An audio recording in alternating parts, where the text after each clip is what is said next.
clairement un patrimoine et une durée qui vient donner l'émotion et l'expertise et le savoir-faire de notre manufacture et donc de la maison Jaeger-LeCoultre. Donc 190 ans, c'est 1200 calibres, d'où cette excellence dans le mouvement horloger.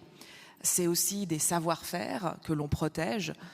Dans la manufacture, il y a plus de 180 savoir-faire sous le toit de la manufacture, puisque l'objectif avec la création de la manufacture Jaeger-LeCoultre, ça a été de regrouper des savoir-faire, un peu cette intelligence artificielle dont on parle, mais à l'époque, il n'y avait pas de technique, il n'y avait pas d'ordinateur, donc on mettait tous les savoir-faire dans un endroit et on les faisait se parler ensemble pour créer plus facilement et de façon plus fluide et plus productive.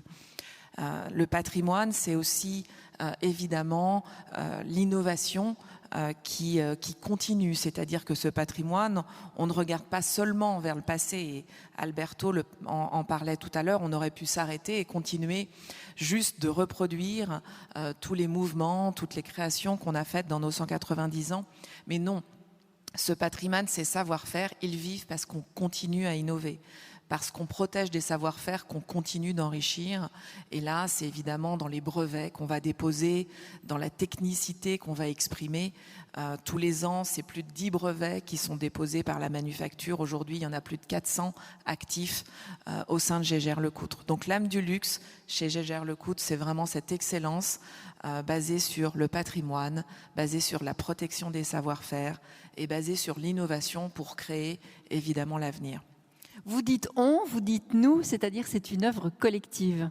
Alors tout à fait, et clairement dans notre manufacture, dans notre identité de maison, le collectif est important.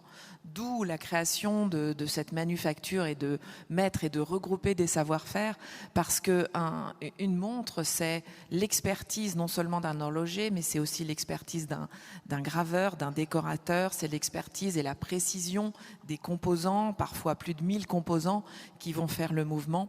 Et toute cette expertise, quand elle s'additionne, c'est là où l'excellence se retrouve. Donc c'est clairement un travail collectif, tout à fait.